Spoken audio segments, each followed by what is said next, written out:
اپنے من میں ڈوب کر پا جا سراغ زندگی. قرآن کیا کہتا ہے؟ وفی انفسکم افلا تبصرون. اور تیسری اہم ترین آیات کیا ہے؟ آیات قرآنیہ. ان تینوں میں گہرا ربط ہے. آیات آفاقی، آیات انفسی، آیات قرآنی. ان میں تدبر کے ذریعے، غور و فکر کے ذریعے انسان ایمان حاصل کرے. یہ ٹاپ کا ایمان ہے، یہ انٹلیکچوئلز کا ایمان ہے، یہ صدیقین کا ایمان ہے.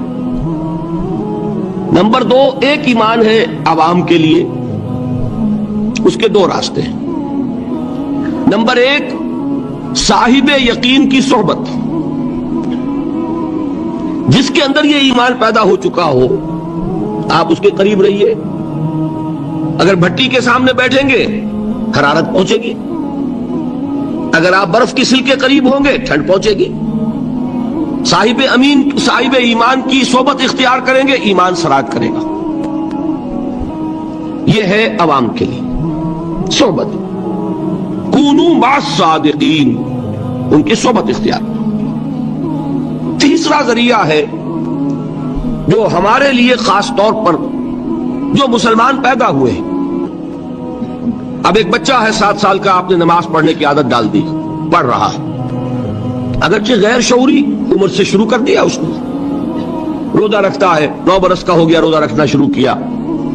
یہ اعمال جو ہیں ان سے بھی ایک یقین پیدا ہوتا ہے. جیسے یقین سے عمل پیدا ہوتا ہے، ایسے ہی عمل سے بھی یقین پیدا ہوتا ہے. جب مداومت کرتے رہیں گے اس پر تو اس سے بھی ایک یقین کی کیفیت انسان میں پیدا ہو جاتی ہے. سورہ حجرات میں جو بحث آئی ہے اس کے آخر میں یہی ہے کہ اے نبی، یہ بدو جو دعوے دار ہیں ایمان کے، یہ آپ پر احسان دھر رہے ہیں. یمنون علیک ان اسلموا قل لا تمنوا علی اسلامکم بل اللہ یمن علیکم ان ہداکم للایمان ان کنتم صادقین. یہ آپ پر احسان دھر رہے ہیں کہ ایمان لے آئے. نبی ان سے کہیے مجھ پر اپنے ایمان کا کوئی احسان نہ دھرو، اپنے اسلام کا، بلکہ اللہ تم پر احسان دھرتا ہے کہ اس نے تمہیں ایمان کے راستے پر ڈال دیا ہے. جب اسلام پر آ گئے ہو تو عمل کرتے رہو گے. ان تطیعوا اللہ ورسولہ، اگر عمل کرتے رہو گے تو اس عمل کے ذریعے سے بھی تمہارے اندر ایمان پیدا ہو جائے گا. تو یہ 3 راستے ذہن میں رکھیے. جو عوام ہے، غور و فکر، سوچ بچار، اس کی صلاحیت نہیں یا مواقع نہیں، ان کے لیے یہ 2 راستے ہیں، یقین بذریعہ عمل اور یقین بذریعہ صحبت. یہاں سے اٹھا رہے ہیں لوگوں کو، بار بار یہیں آ جاتے ہیں. آپ یادو یہاں پر دیکھیے نا، ان کو دقت ہوتی. یہاں پہ کوئی صاحب پہلے سے روک دیا کرے نا، جو بعد میں گڑبڑ ہوتی ہے. تو ایک ایمان ہے انٹلیکچوئلز کا، صدیقین کا، جن کو قرآن کہتا ہے اولو الالباب الذین یعقلون. ان فی خلق السماوات والارض واختلاف اللیل والنہار لآیات لأولی الالباب. ہوش مندوں کے لیے، عقل مندوں کے لیے، غور و فکر کرنے والوں کے لیے، اصحاب دانش و بینش کے لیے ہماری کائنات میں ہماری نشانیاں ہیں. غور کرو اور ہمیں پہچانو، خود اپنے اندر جھانکو اور ہمیں پہچانو. اور ہماری یہ آیات جو ہیں ہمارے کلام کی، اس کی آیات جو ہیں ان میں وہ ایمان رچا بسا ہوا ہے. ان پر غور کرو، غوطہ زنی کرو. قرآن میں ہو غوطہ زن ہے مرد مسلمان. یہ ہے ٹاپ کا ایمان، یہ ہے اصل وہ ایمان، یہ جو مطلوب ہے. اب باقی حضرات جو ہیں ان کے قریب رہیں گے، ایمان حاصل کر لیں گے، اور جو اعمال اللہ نے بتائے ہیں ان پر عمل کرتے رہیں گے، ایمان حاصل. اب دوسری بات کی طرف آئیے. نفاق سے کیسے بچا جائے، اس کے لیے بھی 3 عمل ہیں. پہلی چیز، اور 2 چیزیں تو وہ ہیں کہ جو سورہ منافقون ہی کے دوسرے رکوع میں بیان ہوئی. پریونشن کیسے ہوگی، بچو گے کیسے؟ دوام ذکر، اللہ کو یاد رکھو. یا ایھا الذین آمنوا لا تلہکم اموالکم ولا اولادکم عن ذکر اللہ ومن یفعل ذلک فاولئک هم الخاسرون. دل کو غفلت میں مت آنے دو. دل غافل ہوگا، شیطان کا ڈیرا بن جائے گا. وہ دوام ذکر میں، البتہ یہ ذہن میں رکھیے کہ دوام ذکر کا ذریعہ کیا ہے، اس میں مغالتے ہیں لوگوں کو. جو سب سے بڑا ذکر ہے اس کو بھولے ہوئے ہیں، اور جو تیسرے چوتھے نمبر کا ذکر ہے اس کو سمجھ بیٹھے ہیں کہ بس یہی ذکر ہے. سب سے بڑا ذکر، مجسم ذکر قرآن ہے. الذکر انا نحن نزلنا الذکر و انا لہ لحافظون. وہ الذکر کون سا ہے؟ قرآن. اسی کو فرمایا، میں نے وہ آیت سنائی تھی کہ لوگ تنزیہ کہتے تھے، یا ایھا الذی نزل علیہ الذکر انک لمجنون. حضور سے مخاطب ہوا کہتے ہیں فلاں جس کے اوپر کے اس کے خیال کے مطابق ذکر نازل ہوا ہے، ہم تو تمہیں پاگل سمجھتے ہیں. وہاں بھی لفظ کیا ہے؟ الذکر. تو معلوم کیا ہوا؟ انا انزلنا الیک الذکر لتبین للناس ما نزل الیہم. یہ الذکر ہے، تو اس سے بڑا ذکر کوئی نہیں. تلاوت قرآن، تدبر قرآن، غور و فکر قرآن کا، قرآن کو یاد کرنا. اس پر میرا کتاب چاہے مسلمانوں پر قرآن مجید کے حقوق، اب تو یہاں شاید کوئی کتاب موجود نہیں رہی ہے، بہرحال اگر آپ کو ضرورت ہوتی ہے پاکستان سے منگا لیتے ہیں، ہر شے پڑھیے، انشاءاللہ آ جائے گی چیزیں. نمبر 2 ذکر کیا ہے؟ اقیم الصلاۃ لذکری. نماز کو قائم کرو میری یاد کے لیے. یہ ذریعہ ذکر میں، وہ تو ہے ہی مجسم ذکر، اور یہ ذریعہ ذکر میں سب سے اہم ہے. یہ عملی ذکر بھی ہو رہا ہے اور قولی بھی ہو رہا ہے. سورہ فاتحہ پڑھی آپ نے، قرآن شریف کی کچھ آیات پڑھی، پھر رکوع کیا. یہ رکوع جو ہے یہ آپ کا عملی ذکر ہے کہ آپ نے اپنے وجود سے اللہ کی عظمت کو تسلیم کیا. پھر آپ سجدے میں گرے، یہ آپ کا عملی ذکر ہے کہ اپنے وجود سے آپ نے اللہ کی عظمت کو اور تسلیم کیا. تیسری چیز ہے مسنون دعائیں اور مسنون اذکار جو حضور سے ثابت ہے. ہمارے ہاں کیا ہو گیا؟ مجھے فلاں بزرگ نے یہ چیز بتائی ہے، وہ تو پڑھتے چلے جا رہے ہیں. نہ قرآن سے دلچسپی، نہ اذکار مسنونہ سے دلچسپی. ادعیہ معصورہ، آپ غور کریں گے کہ زندگی کے ہر عمل کے لیے حضور کی دعا موجود ہے. صبح اٹھے دعا ہے، آنکھ کھلتے ہی بیت الخلاء میں داخل ہونے لگے دعا ہے، نکلے دعا ہے، وضو کرنے بیٹھے دعا ہے، فارغ ہوئے دعا ہے، مسجد کے لیے گھر سے نکلے دعا ہے، مسجد میں داخل ہوئے دعا ہے. مسجد میں تو ہے ہی ذکر، نماز ہے، تلاوت ہے، باہر نکلے دعا ہے، گھر میں داخل ہونے لگے پھر دعا ہے، سواری پر سوار ہو رہے ہیں دعا ہے، اتر رہے ہیں دعا ہے، شیشہ دیکھ رہے ہیں دعا ہے، کپڑے پہن رہے ہیں دعا. زندگی کا کوئی عمل نہیں یہاں تک کہ جو تعلق زن و شو ہے، جس کو کہ خالص حیوانی بات سمجھا جائے گا، اس کے لیے بھی دعا ہے. غفلت میں وہ کام بھی نہیں کرتا. سمجھ رہے ہیں آپ؟ اب آپ غور کیجئے، اس میں کوئی اضافی وقت نہیں لگا، کوئی اضافی پوسچر اختیار نہیں کیا آپ نے، یوں بیٹھو، اس طرح بیٹھو، یوں کرو، کوئی آپ کا وقت اضافی نہیں لگا. جو کام کر رہے ہیں اور آپ اللہ کو یاد کر رہے ہیں، اور وہ اللہ کی یاد اس کام کی مناسبت سے ہے. ان ادعیہ معصورہ سے 2 تعلق جڑ گئے انسان کے. دعا کس سے کر رہے ہیں؟ اللہ سے. جڑا کہ نہیں؟ اور یہ الفاظ کس کے ہیں؟ محمد رسول اللہ کے. تو آپ کے 2 تعلق جڑ گئے.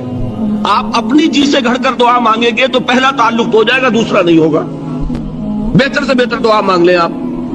لیکن حضور سے جو معصور اور مسنون الفاظ جب آپ زبان سے نکالتے ہیں تو آپ کا تعلق اللہ سے بھی ہوا بذریعہ دعا، اور وہ الفاظ چونکہ حضور کے ہیں صلی اللہ علیہ وسلم تو حضور کے ساتھ ہوا. یہ تیسرا درجہ ہے. چوتھے درجے میں میں مانتا ہوں کہ ایک ہوتی ہے خاص کسی شخص کے امراض کی تشخیص کرنے کے بعد تجویز. کوئی اگر طبیب ہے، ماہر طبیب روحانی، وہ آپ کو دیکھے گا تو اندازہ لگائے گا کہ آپ میں کیا کمی ہے، اس کے مطابق آپ کو ذکر بتائے گا. بھئی فلاں آیت کا مراقبہ کیا کرو. کسی میں بزدلی ہوتی ہے، کسی میں مال کی محبت زیادہ ہوتی ہے، کسی میں توکل کی کمی ہے، کسی میں شہرت کی خواہش ہے، نمایاں ہونے کا جذبہ ہے، کسی میں تکبر ہے.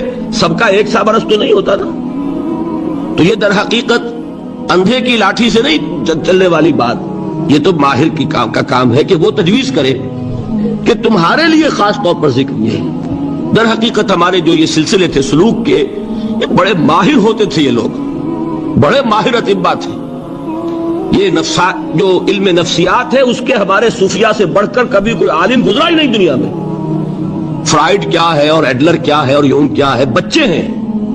ہمارے صوفیاء اکرام نے جس طرح انسان کی نفسیات کو سمجھا اور وہ ان کی مناسبت سے تجویز کرتے تھے. لیکن اس کو رکھا جائے گا چوتھے نمبر پر. جیسے مولانا احمد علی صاحب فرمایا کرتے بھائی اس آیت کا مراقبہ کیا کرو.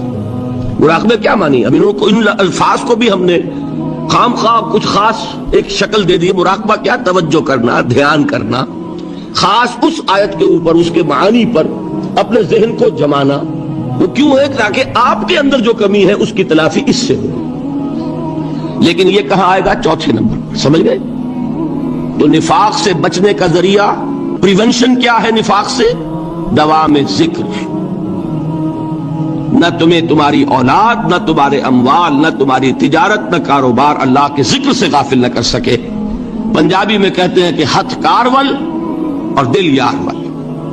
کام کر رہے ہیں آپ، لیکن یہ کہ دل اللہ کے ساتھ لگا ہوا ہے، زبان تر ہے اللہ کی یاد سے. جو قرآن یاد ہے، گاڑی میں آپ بیٹھے جا رہے ہیں، 2 گھنٹے آپ کو کار میں لگانے ہیں، قرآن شریف پڑھتے جائیے. اس سے بڑا ذکر کوئی نہیں. یہ ہے پریونشن. اب اگر مرض ہو جائے تو کیا ہو؟ اس کے لیے 2 چیزیں ضروری ہیں. ایک دیکھیے عجیب ہے، یہ نفاق کا علاج انفاق سے. صرف ایک الف لگا نا. انفاق کے معنی اور ہے. یہ بنا ہے کس سے؟ نفقت الدراہم، پیسے ختم ہو گئے، مک گئے. یا نفق الفرس، گھوڑا مر گیا. تو مال کو کھپانا، لگانا اللہ کی راہ میں. اگر دل میں نفاق کی کوئی آلائش آئی ہے تو اس کا ازالہ ہوگا انفاق فی سبیل اللہ سے. مال اللہ کی راہ میں دیجئے، صدقہ کیجئے، خیرات کیجئے، دیجئے، اللہ کے دین میں لگائیے. جتنا لگائیں گے نفاق دھل جائے. اس لیے کہ اصل سبب نفاق کا ہے ہی حب دنیا، دنیا کی محبت. لہذا اس کا ازالہ ہوگا جو سب سے محبوب شے ہے، مال. انہ لحب الخیر لشدید. مال محبوب ترین ہے کہ نہیں؟ لہذا اس کو اللہ کی راہ میں لگائیں گے تو وہ نفاق دھل جائے گا. اور ایک اور چیز ہے جو بہت اہم ہے، بہت ہی شعوری طور پر اس کا اہتمام کیجئے. جس وقت دین کے کسی فرض کی انسان کو سمجھ آ جائے، اس کا شعور پیدا ہو جائے، پھر ڈیلے نہ ہو. ذرا سا ڈیلے جو ہے اس پر عمل کرنے میں، یہ در حقیقت نفاق کو جڑ پکڑنے کا موقع دینا ہے. Immediate action. ایک بات سمجھ میں آ گئی، فوراً عمل کرو. اس میں شیطان کیا کرتا ہے؟ ذرا ٹھہر جاؤ، ابھی دیکھو یہ فرض ہے، یہ ذمہ داریاں ہیں، یہ کرنا ہے، وہ پھر لگا دینا اپنے آپ کو. بہت سے لوگ کہتے ہیں بس یہ ریٹائرمنٹ کے بعد تو سارا میں دین کے لیے وقت کر دوں گا. اول تو خدا کے بندے تمہارے اندر رہ کیا جائے گا ریٹائرمنٹ کے بعد؟ سارا تو کھپ چکو گے، رہ کیا جائے گا؟ دوسرے یہ کہ یہ بھی جان لیجئے کہ کار دنیا کسے تمام نہ کر. ریٹائرمنٹ کے بعد کون فارغ ہو جاتا ہے؟ بیٹوں بیٹیوں سے فارغ ہوئے تو پوتے پوتیاں موجود ہیں، نواسے نواسیاں موجود ہیں. کبھی بھی وہ بوجھ ختم نہیں ہوتا زندگی کا. وہ تو یہ کہ آج بات سمجھ میں آئی ہے تو آج عمل ہونا چاہیے. قرآن مجید میں سورہ انعام میں بڑی شدید وعید آئی ہے. الفاظ ہیں یہ، وَنُقَلِّبُ أَفْئِدَتَهُمْ وَأَبْصَارَهُمْ كَمَا لَمْ يُؤْمِنُوا بِهِ أَوَّلَ مَرَّةٍ. انسان پر ایک حقیقت کا انکشاف ہوا کہ بات حق ہے، فوراً تسلیم کرے. کسی مصلحت کی وجہ سے، کسی بزدلی کی وجہ سے، کسی لالچ کی وجہ سے، کسی اپنی سیادت یا قیادت کی وجہ سے کیسے مان لوں؟ لوگ کہیں گے کہ یہ نیچے ہو گیا، وہ اونچا ہو گیا جس کی بات مانی. کسی وجہ سے رک گئے تو اللہ تعالیٰ اندر سے وہ جو استعداد ہے حق کو پہچاننے کی وہ سلب کر لیتا. وَنُقَلِّبُ أَفْئِدَتَهُمْ وَأَبْصَارَهُمْ. ہم الٹ دیں گے ان کے دلوں کو بھی اور ان کی آنکھوں کو بھی. کیوں؟ كَمَا لَمْ يُؤْمِنُوا بِهِ أَوَّلَ مَرَّةٍ. اس لیے کہ وہ پہلی مرتبہ جب انکشاف حق ہوا ہے وہ ایمان نہیں لائے. اس کا میں ایک واقعہ آپ کو سنانا چاہتا ہوں کہ کس طرح صحابہ کرام پر بھی وقتی طور پر یہ واقعہ اگر صحابہ کرام کرنا ہوتا تو یہ حقائق سمجھ میں نہ آتے. غزوہ تبوک کے موقع پر یہ میں جملہ انکمپلیٹ رہ گیا، ضعف ایمان کا حملہ ہو جاتا تھا.